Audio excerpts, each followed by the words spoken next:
스스로 촛불 대주주라는 맹신에 빠져서 사실상 국정을 농단하다시피 하고 있습니다.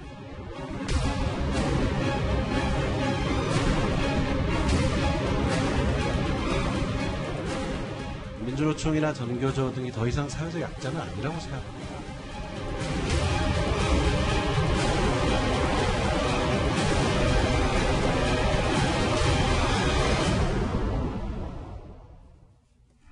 어제 저희가 영상으로 보여드렸던 충격적인 현장이었죠.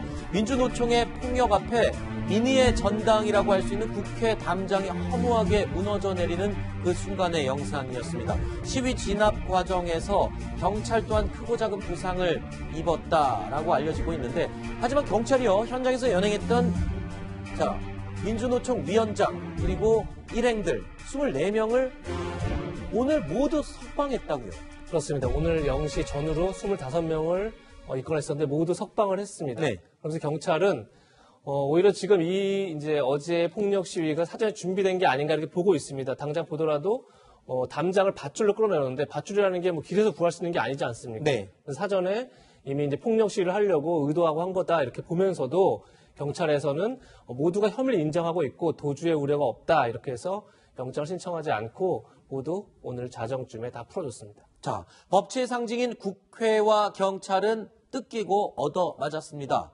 하지만 혐의를 시인했다는 이유로 불법은 당당히 걸어 나오는 게 아니냐, 이런 지적이 있었는데요. 자, 민주노총을 향한 비판의 목소리가 높아지고 있습니다. 모든 법 위에 민노총이 군림하고 있는 이 현실을 우리 국민들께서 어떻게 염려하지 않을 수 있겠습니까? 민노총은 스스로 촛불 대주주라는 맹신에 빠져서 사실상 국정을 농단하다시피 하고 있습니다. 법을 무시하고 공권력을 무력화시켜도 역시 민노총에게는 치유의 법권이 있나 봅니다. 강성노조는 문재인 정권 출범의 최대 채권자입니다. 문재인 정부 출범 이후에 민주노총은 매번 촛불 청구서를 내밀었습니다. 정부와 여당의 거듭되는 경고에도 불구하고 말입니다. 민주노총이나 전교조 등이 더 이상 사회적 약자는 아니라고 생각합니다. 내부의 이러저러한 어려움에도 불구하고 조금 더 책임 있는 자세로 어떤 이렇게 사회적 책임을 나누는 이런 결단도, 어떤 집단이 됐더라도 법 위에 군림을 할 수는 없습니다. 민노총이기 때문에 손을 못 댄다든가 이런 건 있을 수가 없고요. 저희가 대표적인 장면 몇 가지만 뽑아서 저희가 보여드렸는데, 사실상 민주노총을 향한 경고는 지난해부터 청와대, 여당 대표까지 계속 이어져 왔거든요. 그런데 하나도 변한 건 없습니다.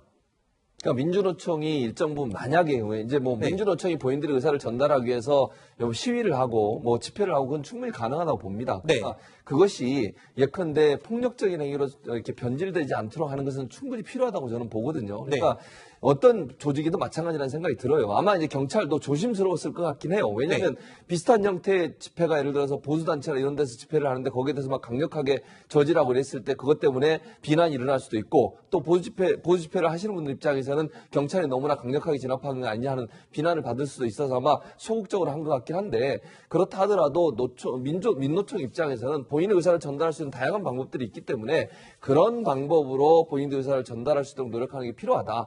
어떤 형태로든 폭력을 행사하는 것은 바람직하지 않습니다. 그거는 진보 보수를 떠나서 어떤 집단이나 단체든 자기의 의사를 적극적으로 얘기하는 거, 합법적인 범위 내에서 그건 충분히 가능하지만 폭력을 행사하는 것은 그게 진보 보수를 떠나서 그건 허용될 수 없는 영역이라는 것을 꼭 인지할 필요는 있다는 생각이 듭니다. 최 교수님, 사실 근데 이게 궁금합니다. 원래 민노총이 예전부터 이렇게 좀 폭력적이거나 그러지는 않았잖아요. 예전에 지금 보면은 권영길 의원을 보면은 이때 굉장히 유행어를 나올 정도로 개그 프로그램에서도 따라할 정도로 굉장히 대중적이고 국민적인 그런 입지였거든요. 그렇습니다. 그러니까 예전에 권영길 초대위원장 같은 경우만 해도 해악도 넘쳤고 본인들의 의사를 정말 평화적 방법으로 많은 부분, 물론 중간중간에 좀 집회도 하고 그런 부분도 있긴 했습니다만, 그렇다 하더라도 모든 문제를 이렇게 과격한 부분으로 풀려고 하지 않았었죠. 그러나 이제 최근에 들어와서 아마도 이런 부분이 있을 것 같아요. 제가 개인적으로 생각을 해보면, 그러니까 문재인 정부가 들어서고 나서 아무래도 민주노총이나 이런 기대감이 더 크지 않았겠어요. 네. 아무래도 노동계에 더 개방적인 그런 어떤 정부라고 생각했을 텐데 네. 문재인 정부 들어오고 나서 경영계 얘기나 아니면 자영업자들 얘기를 많이 수용하면서 그런 부분이 노동계에 일정 부분 좀 부정적으로 비춰질 수 있는 부분이 있었을 거예요. 거기에 대한 서운함들이 아마 네. 좀 더 과격한 모습으로 알겠습니다. 드러난 게 아닌가 하는 생각이 듭니다. 자, 8번째 이야기 마치고 9번째 소식, 기분 좋은 내용이 준비되어 있습니다. 만나보시죠.